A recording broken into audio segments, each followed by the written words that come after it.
Hi everyone. In today's installment of Programming for Lovers, we will see how to use Go to build a skew array for a given genome by scanning over that genome and keeping track of the number of Gs minus the number of Cs that we encounter. We will then apply our work to form the skew array for E. coli's genome and use some plotting packages to visualize the result. As a result of our work, we will generate a beautiful diagram that shows us, out of millions of nucleotides, the exact point where E. coli starts the process of replicating its DNA, all without having to run a single biological experiment. I hope you'll join me. And if you enjoy what you see, please like, subscribe, and join our course at programmingforlovers.com. Let's code. To get started, you'll notice that I've created a folder called Skew within our Go src source code directory. I've got a main.go file there, and I've got a little more code in main.go than I would normally have in one of these code alongs, and I'll explain a little bit about what that is. I've got this starter code here because what we're going to do in this code along is very similar to what we have done in a previous code along when we found clumps within a real E. coli genome. And so as a result, I've got basically the same code here. I've got a URL as a string. I'm going to grab a response from that associated site, and this is stored at our bioinformaticsalgorithms.com website. So if that response goes okay, I'm going to defer a close of that connection until the end of func main. I'm going to make sure that the website status is okay, and if not, I'm going to log that. And then I want to read through the file using an IO package and make sure that I can read out every symbol in that file and place all those symbols into a slice of bytes called genome symbols. Then I will convert that slice of symbols into a string, and then I'm going to print a message to the console. This requires us to have a few extra packages, and those packages are the IO package that's going to allow us to do file input and output. Log is going to allow us to log things to the console like error messages, and then net HTTP is going to handle all these requests to a website. So if everything has gone well with that, I'm going to be able to open up a terminal, navigate into, I'm in my Go directory, so I'm going to navigate into src skew, compile, and run with either skew.exe on a Windows machine or /skew on a Mac. And we see that we have about 4.6 million total nucleotides in this E. coli genome. Now what we want to do in this code along is apply an algorithm that's going to scan over the entire genome and try to identify over those 4.6 million nucleotides where is the exact position where the E. coli genome starts its process of replication. And it turns out that there is a signal lurking within this genome based off of only looking at the frequencies of single nucleotides. And so in order to get at this signal, I'm going to write a function that is called skew array. And it takes as input a genome, and it takes as output, I should say this is probably a DNA string genome, so by that I mean it consists of A's, C's, G's, and T's. And it's going to return a slice of integers corresponding to the gc-skew of the genome at each position. What that means is I'm going to keep track as I range across the genome of the difference between the total number of G's and the total number of C's that I've encountered thus far in this string. You might wonder, why would I do that? What biological explanation would we have for ranging through the genome and counting up those things and taking the difference? Here is where I would point you to our programmingforlovers.com website so you can check out the biological explanation for that, which is borrowed from our bioinformatics algorithms project, which you might be interested as well. Okay, in the meantime, I'm going to have my function called skew array. It's going to take my genome. It's going to return my slice of integers. So let me get the length of the genome. That's the useful parameter. I'm going to call that n. My array is going to have one additional element compared to the genome. So I'm going to start the skew array with an initial value of 0 because I haven't considered any nucleotides. And then skew array of I is going to contain the number of Gs minus the number of Cs in the first I positions of that genome.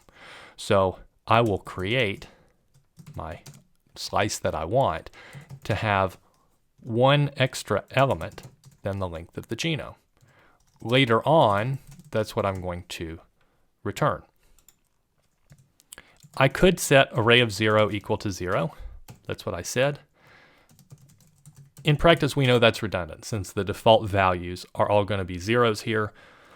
But there's nothing wrong with having a statement like that just for the sake of consistency with how we might think about this algorithm on the level of pseudocode. So we'll set the algorithm, the initial element of this array equal to 0. Then we're going to range over the remaining values. And we're going to set the ith value of the array.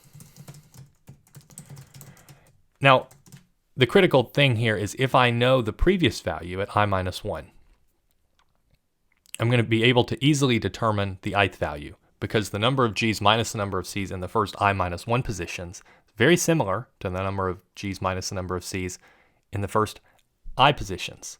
It's going to be equal to that preceding value, and then it's going to be either plus 1 or minus 1 if I see a G or a C, or it might be the same. If I see an A or a T, that skew array value at the ith value is going to be the same as the skew array at the I minus 1th value, as difficult as that is to say. So I will range over the remaining values. So that means I start I at 1.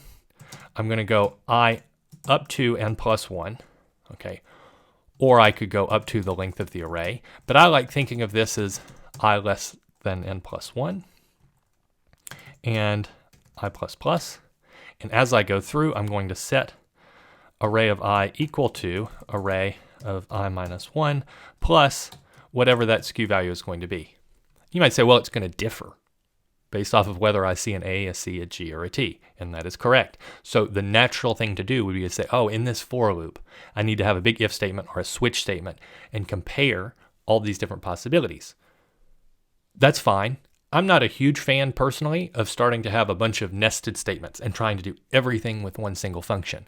So instead, why don't I just write a little subroutine for myself and say in all of those cases, I'm going to take the previous value plus something.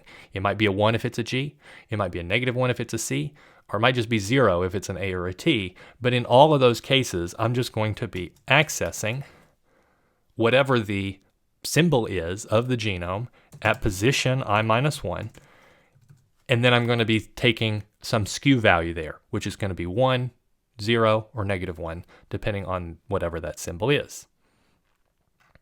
So that's what I should do. I should have this function called skew, and its input should be, well, a symbol, and its output should be 1 if symbol is G, -1 if symbol is C, and 0 otherwise.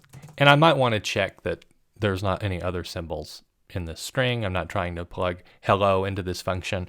Those would be natural sort of errors to check for and things to assert, but I don't want to make this too long, so I'm going to assume that the data are in a form that are nice for us.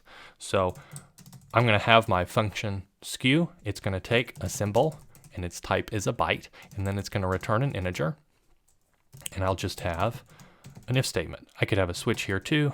I think this is short enough to just have if and else if. So if the symbol is G, I'm just going to return 1. Else if the symbol is equal to C, then I'm going to return -1, and then I'll have a default case. Down here, default. Every other symbol returns 0. So I'm able to generate this skew array. Now, what I'm interested in this skew array is this biological fact, again, presented on our website, so check it out. This biological fact that if we look at the circular bacterial genome, then in the half of the genome before the position where replication is initiated, we have the hypothesis that there should be a deficiency of G compared to C. So when we look at our skew array values, they're probably going to be decreasing. And as soon as I hit this replication origin, we're going to have a surplus of G compared to C. So I'm going to start increasing these skew array values because I'm going to be seeing more G than C, so I'm going to be racking up a lot of 1s. We will see whether or not that's true. For now, what I'm interested in is to find that initiation of replication position. I'm looking for the position where the G's go from deficient to in surplus. And that means that I'm looking for the position where the skew array has been having values that are going down and then that turn around to go back up. So I'm looking for the position of minimum, the minimum value in this skew array. So I should have a function called, say, minimum skew. And it's simply going to identify all of the positions where the skew array attains a minimum. So I'll know where in the genome this happens. Out of all those 4.6 million nucleotides, where is the minimum, the position where the skew array reaches this minimum value. So minimum skew is going to take as input a DNA string, and it's going to return a slice of indices corresponding to the indices in the genome where the skew array attains a minimum value. And this might be one index, or it might be more than one. I should say a slice of integers, since that's what those indices are. And so that'll allow me to write my function signature, func minimum skew, genome, and then it's going to return a slice of integers. So let me make that slice of integers first. It might be one, it might be multiple. As we have seen, that means I should ensure that my slice starts off as having length 0. And then later on, that's what I'm going to return. So let's make the skew array. So I'll say array is equal to the skew array of my genome. And then I want to say, well, I need to grab the minimum value within that array. That's what I'm interested in. And that's a function that I've written previously. So I'm going to go in and grab that. And then I want to range over my array. So I'm ranging over all the indices of that array. And I'm going to say if I attain this value, and really this is going to allow me to have a dual ranging. So I'm going to say if the current value is equal to m, well, I want to say I found an index. Yay. Okay, so I need to say indices equals append to indices, the current index that I'm considering. And here's where we need to have our min integer array function. And I could write that, or I could go in and identify, well, this was a function that we wrote previously in our code-alongs, and then copy that over. I will quickly type this out because it's nice to write a function sometimes that we've already written. So I'm not going to have a function comment. I'm just going to have a min integer array function. It's going to take some slice of integers and return a value. And I want to maybe ensure that the length of the list is not 0. That would be bad. And otherwise, I'm going to set m equal to the initial value, and then maybe range over the list and say, is it ever the case that the current value is less than m? And if so, I'm going to update m is equal to my value. And then at the end, that's what, I went too far. At the end, that's what I want to return. So I want to return this value m. Right.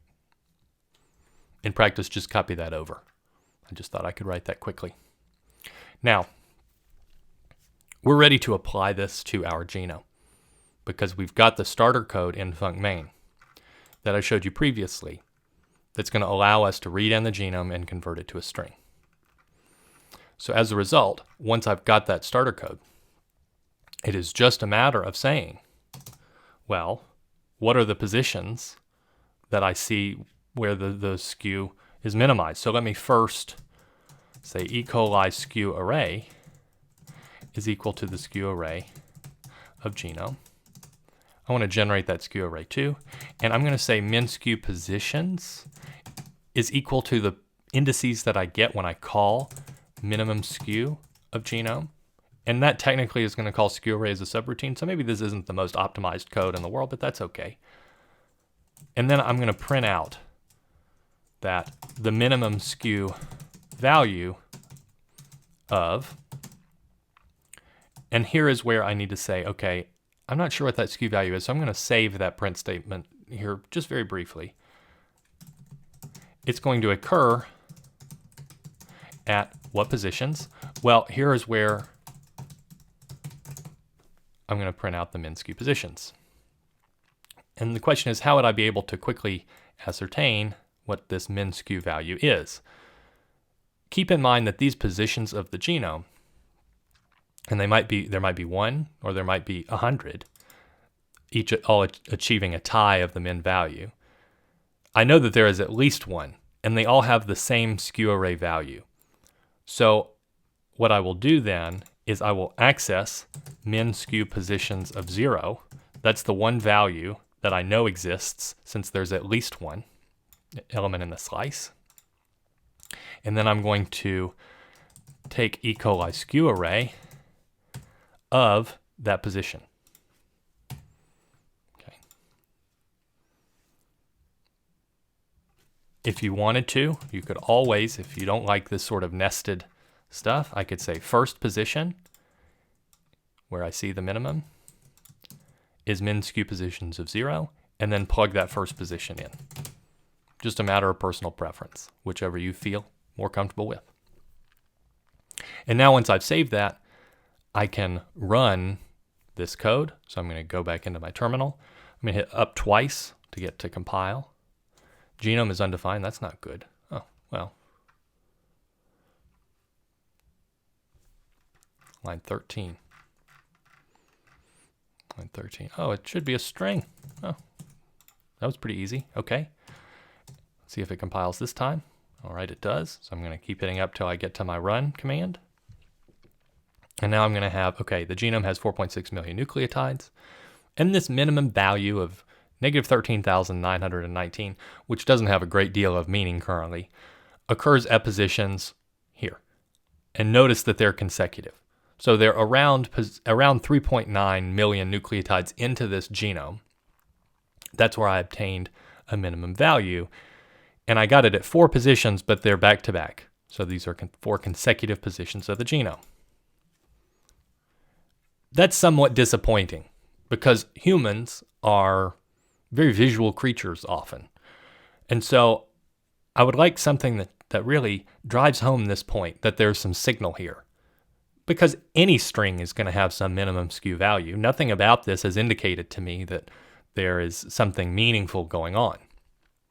So in order to get at that meaning, we're going to need to make some kind of plot. And the plot that we're going to make is called a skew diagram. And I'm going to plot the values of the array over each position, except I'm going to have a y value that's going to correspond to whatever the skew array value is. So if the skew array value is negative 13,919, that's going to be the y value. If the skew array value is big, it's going to be above the x-axis.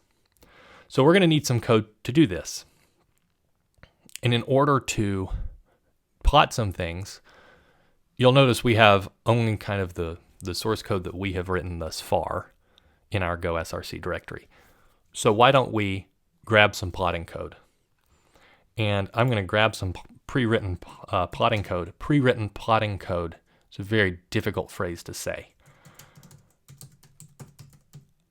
I will use the go get command, and the go get command is going to consult some website, download code stored there, and put it into our Go SRC directory.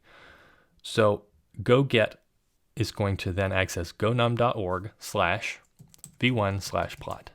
And when I execute that command, you will see something happened over here on the left. The command is not finished yet.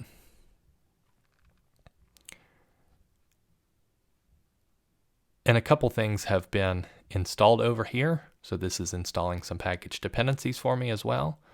But you'll notice in particular, within genome.org, we have a directory called v1, and then a directory within there called plot. And then there's all kinds of subfolders within that plot directory. We're going to be looking at code that's contained within genome.org/v1/plot, as well as code that's in this plotter package and code that's in this VG folder. If you'd like, you can explore or look at that code. I'm not going to examine it too much here because I'm just going to show you how we're going to use each of these folders that we're interested in. So what I will do is let's add to our import statements genome.org/v1/plot. That's the main folder that we're interested in. We're also going to have genome.org/v1/plot/plotter. That's the directory within plot. And this is going to include support for specific types of plots, like line graph support, so that I'll be able to connect the dots as I draw this skew diagram. And then we're also going to have genome.org/v1/plot/vg, and this gives support for vector graphics and image generation. I want to save whatever I produce to a file. And now we're ready to start writing our plotting code. I'm not going to save this because if I save it, it's going to get rid of my import packages. But instead, I'm going to come back down into func main. And I've generated my skew array for my genome. And then the question is, how am I going to plot this thing? So I'm going to write just a general function called make skew diagram. And it's going to take a skew array as a slice of integers. So it's eventually going to take, in main, this E. coli skew array that I made. What does it do? It takes as input a skew array, and it takes as output none. So what does it do? It's going to draw the skew diagram of the given skew array to an image and saves to file. So this skew diagram is going to take all these skew array values and connect consecutive ones. So after I plot these along the genome, I plot everybody on the y-axis according to what their skew array value currently is. I'm then going to connect the dots as I go. So that's our function on a high level. Here is where I'm going to access my plot package that I just imported and create a new plot object with this command plot, meaning it coming from the package, and then .new is going to create a new plotter object. We'll talk a lot more later in the course about object-oriented programming. Sometimes at this point, if you want to do something cool like drawing, we're going to have to do a little bit of object-oriented programming. The notation will make a lot more sense later on. It's not something I want to make a big detour of because we ultimately are going to use it just a little bit for our purposes here. I'm going to set the title of my diagram. So when I draw it, I'm going to see the title skew diagram. I'm going to set the X and Y axis labels. So I want to label the X axis with genome position. And then as I said, the Y axis is going to correspond to the current value of my skew array. So I've got p.y.label.text is equal to the skew value that I see currently. I'm also going to remove the legend from this plot. It's going to just kind of get in the way for this particular example. So I'm going to set p.legend.top equal to false. And now I have my plot. Now I haven't done anything with this plot, and that's what I need to do. I need to somehow take that data from the skew array and plot it. To do so, because I'm going to be connecting dots, I'm going to need points associated with each dot that I want to draw, and then I'll connect them. So let's make a collection of points associated with each, say, skew value. Okay. So the points are going to have an X value corresponding to the genome position and a Y value corresponding to the skew value. So I'm going to make a collection of points. Here's again, we're going to see a little bit of object-oriented programming as a preview. But the way I'm going to create my points, which are going to be point objects, is to make a slice of what are called plotter.xy's. And the number that I want is the length of the skew array. So I want, if the genome has length n, I want n plus 1 total points here, because the skew array has that one extra value. And then what I want to do is set the X and Y value of each point. So even though this is a little object-oriented programming, we're still going to do something like have a range. So I'm still going to have a for I, comma, something else value by ranging over the skew array. I'm going to set the ith point. It's going to get an X value that's equal to I, and it's going to get a Y value that's equal to the current skew value. Let me be a little more precise here. I'm just going to have skew value, just to make my code clear. And that's fine, except for one little thing, okay?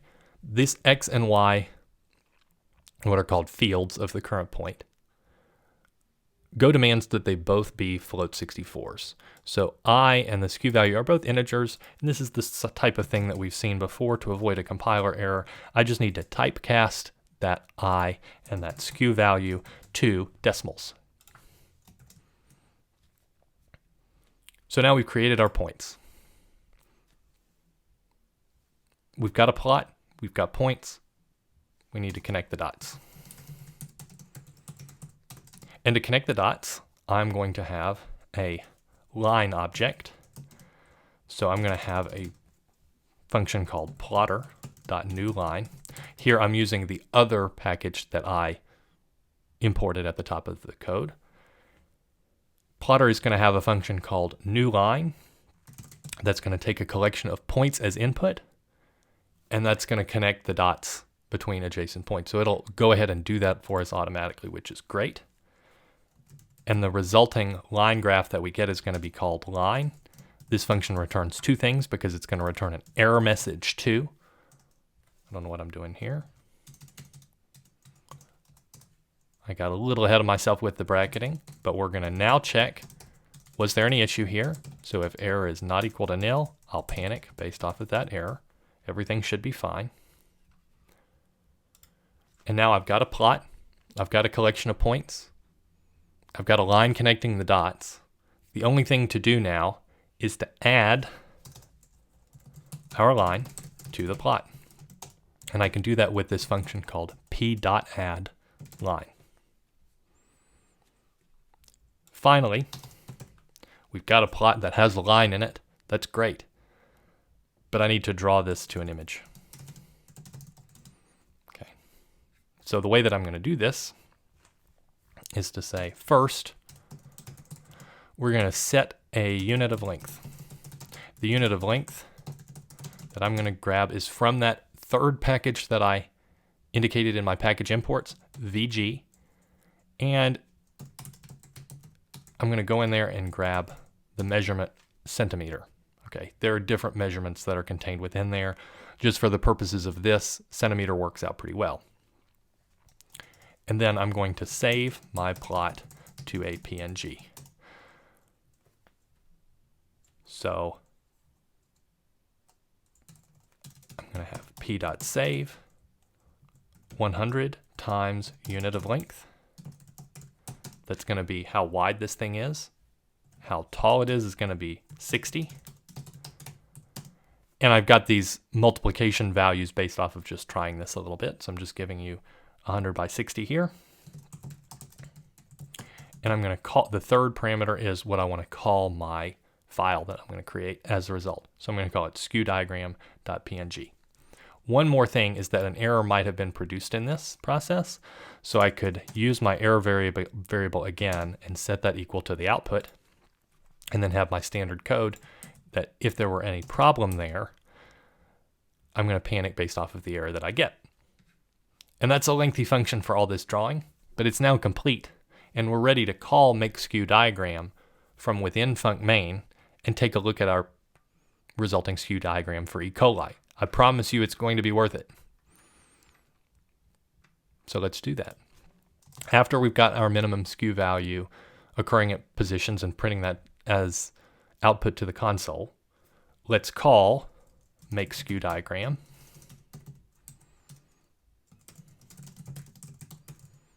So I'll say make skew diagram, and it's going to take my skew array, which I called in func main, I called that E. coli skew array.